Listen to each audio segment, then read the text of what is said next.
is a classic. It's Cher with It's in His Kiss. But of course, we're not talking about kissing this morning. We're talking about Aggies Analysis.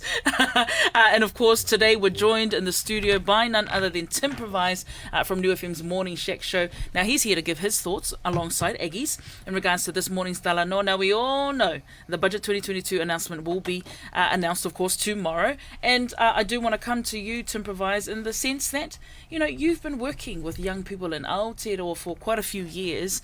And I really just want to come to you with this very first question. I mean, what areas are you hoping to see the government sort of focus on when it comes to our young people? I think the budget's a really interesting type of thing, right? Is that everybody has an agenda, like whether you're whatever age you are or what, everyone's kind of got, this is what I really hope it goes into. Yes. But in terms of young people, I think the education budget will be interesting, especially bouncing back out of COVID and trying to identify where the core kind of things. There's a lot of money being pumped into the tech sector, which would be great to be kind of somehow link it to the education sector, because I think there was a digital curriculum that was pushed out in 2019, I think it was, but it was kind of like, here it is, and away you go. You have to do something with it, whereas opposed to like education towards teachers teaching that kind of thing. But it's going to be an interesting thing, and I know that youth justice will be somehow linked in there with the recent things that are going on. But I would love to see. I'm really interested to see how they're going to be using money towards education and absolutely. I think because half of the time, so what I've read up already is the government is really committed to try and improve student attendance. That seems to be one big massive gap, because one is, can't keep blaming COVID-19. There are kids who just did not want to go to school even before that. So do you think that that's money well spent if they're trying to just get kids? Because you know what I've seen recently, Tim? So many adverts for attendance officers, for teacher aides, like all those things. Because I don't know, are they too late to the game? That should have been something done ages ago. I think so. I think you've hit it on the head with that one. I think honestly, and I could go on forever around this, I think that there needs to be an audit system for teaching. Like teachers come in and they do have their appraisals but with you and the principal. But if there was something that was externally around the quality of engagement with teachers, I think that would be money well spent. Because if you have an engaged student, they'll come back. And same with a teacher, if they're engaging and if they feel like their mahi is well received, then so maybe more education of teachers and an audit system to kind of have a look at those teachers that are just in it to be in it, and there's quite a few of them. Quite a few of those. Yes, and we can't have that anymore, especially now, because our kids they need engagement. They need to know that they're cared for and know that whoever their teacher cares about them and wants them to progress as learners, but more importantly as people. As somewhat like a good person, and not just you've got good grades, but are you a good person? And I think that's Oh, let's not go too deep today. Sorry. I do love that though, but you really do touch on the fact, right? There's a generation that's come where mental health is such a massive thing. So do you feel that there needs to be a bit of funding within the schools of education to help have more counsellors maybe within the school to speak to our students, who are not dealing too well with school itself? Yeah, and I think I agree. I think that teacher. I don't know what country is it. What it might be. It might be Finland or something. They have full on like English, maths, science, and mental health. Like how to be able to handle loss or handle how to handle disappointment and failure and what to do after failure. Those types of things. And to some that are in the education system would be like, oh, that's a crock of lies. Nobody really cares about that. Well, they probably think no, parents should. That's the parents' job, right? Yes, more but so. I mean, we see them. Teachers see them just as much as parents do. So it's I think if there was something like that, and I know that there's been a lot of organisations that do come into schools, but if it's a governmental thing and it's a full on like, listen, this is going to be, we need to treat this just as important as we treat spelling and handwriting. That could be something that could really change the game for in the next 10, 15 years, but it really comes down to a controlled effort that is funded by the government for teachers. Yeah. Are you wanting to see maybe possibly any more funding towards Indigenous studies? Things in regards, of course, the Te Tiriti o Te Waitangi, because obviously we need to honour that. But I just think this is a ongoing. Are we cracking that can of worms? Yeah. We're in there. Okay, I'll tell you something that really I'll tell you. I know that with a story. I was at uni training to be a teacher, and it was the first time I ever heard of the Māori movement, and I was 24 at the time. Because I was so angry. I was like livid. I'm like, why am I just learning about this? I learned about the Holocaust, and I learned about all these American civil rights heroes, and which is great. But there's people that I know that have been affected. Same with the Dawn raids. Yeah. I remember I was helping with a production about the Dawn raids, and in my head I'm like, we talk about Brother D and Danny from Dawn raids.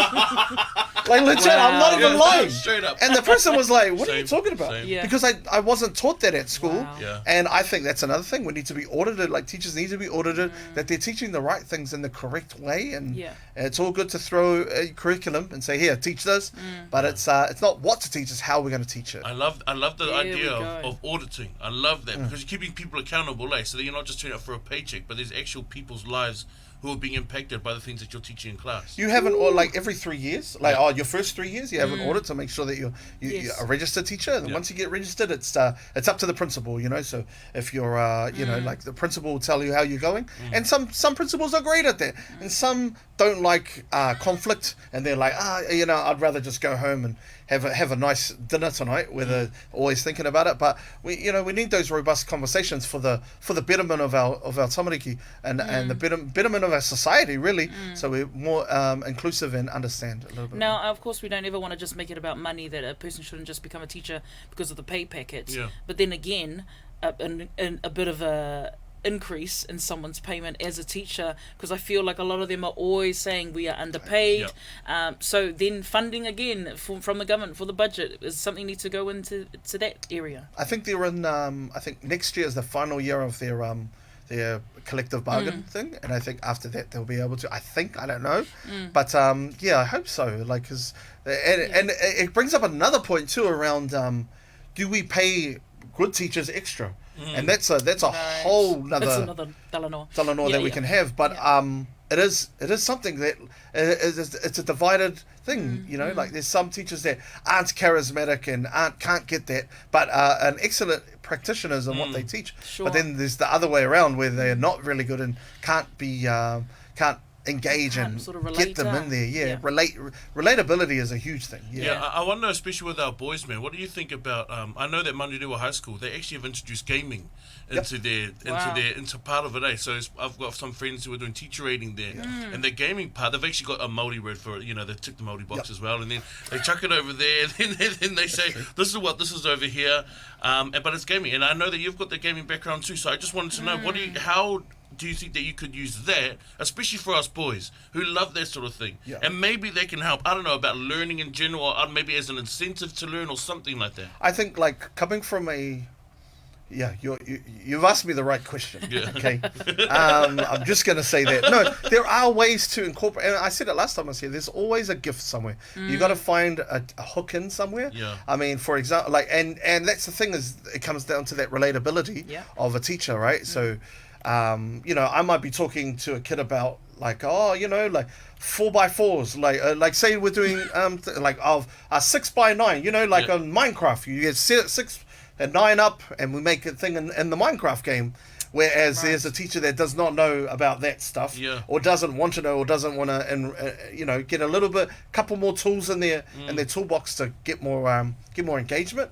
And it does come down to. I mean, man, I bought a Nintendo and we played Mario Kart for maths. And we're like, okay, let's count that we're doing time. So 6 minutes. Smart. How many laps could he do in 10 hours? Like that kind of thing. So there are ways, but you need a certain type of teacher, and there's plenty out there, but there's still the odd ones that are still trying to adapt, and I just hope that that's what they're doing, is trying to adapt and listen. I want to ask, of course, there's a lot of money that's going to be thrown around. Yeah.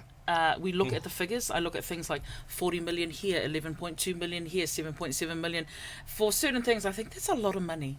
But then again, to things that are probably unnecessary.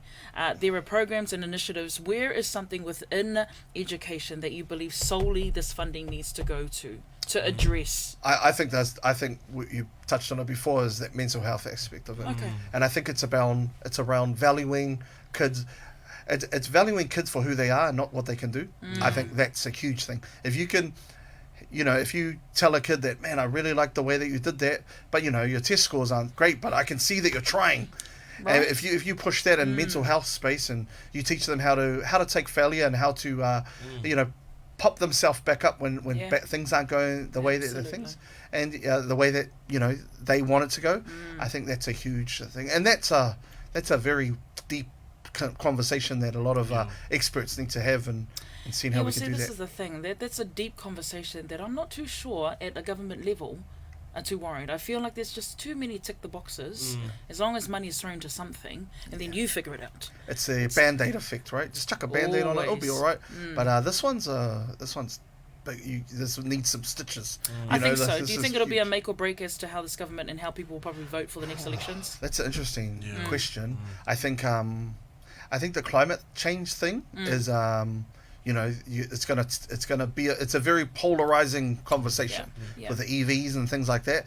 But I think there's a lot more fatal conversations that we need to have to fix our young people and to help them get tools to be successful in the future. Absolutely. So, and then just trying to add, of course, remember there's education. Again, we talk about specifically our Māori Pasifika people, that they're always sort of overrepresented in the lower stats of things. So thinking about, there's housing, there's the living costs that are rising, petrol, everything is just rising.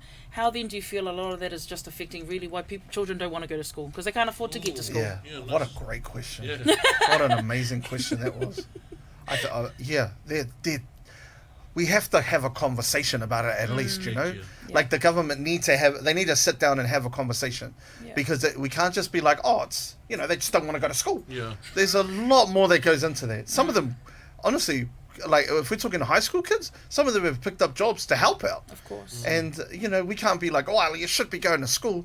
It's a lot deeper than just you should be, and we can't the government can't sit up there and go and point fingers. This is where it needs to go, and this is what we need to fix up, without actually being at the coalface. Tim, I am just going to ask this: if you were Prime Minister for one day, what would just be your focus? What would you want to do to make a change? Like Michael Jackson says, make a change. Oh my gosh. I honestly, I would double down onto. Because in the education sector, that's where we're getting our workers in 10, 20 years, right? They're going to be our future leaders. Yeah, that's our leader. That's going to be, somebody in there might be some kid that we have in our school systems right now might be the person that has the cure for cancer in their brain. But if we're not going to, I would definitely go and I would swing towards the mental health aspect of it. Sure. Is teaching kids how to feel good about themselves. And I know that's a real blanket kind of thing, but if we can figure out how to make kids feel proud of who they are as not just as a person, but who they are culturally as well. Absolutely. Then man, we could take over the world. Like New Zealand, Aotearoa could be an amazing place. But and like I said, there's so many side quests going on, So good. You sound so political. I thought you were going to say we don't have to go to school. Oh, actually, if I was, I'd bring back the 12% Cody. Okay, the 12. I don't understand now. This guy.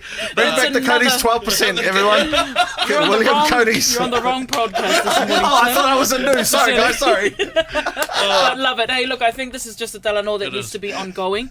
The fact that the announcement is going to be tomorrow, let's look forward to see where this money is going to be funded to and funneled to, and just hopefully that it really does help our people. That's really at the end of the day, we need to get out of the hole, not just stay there. We need to get out of the hole and stay out of the hole. And then just one more thing as well, and you're talking about that with the kids. I think language and young people understanding the language, mother tongue, whether it's Maori, Samoan, Tongan, the thing about learning the language then answers that thing of identity often when you're going for that as a young poly person. And with Te Tiriti, it answers that treasuring the taonga Yes. of our and it's not just tangata whenua, it's tangata Pacifica as well, and you know, like really respecting the taonga that is our language, and you know, it's so look at that, look at this, what a great conversation, guys.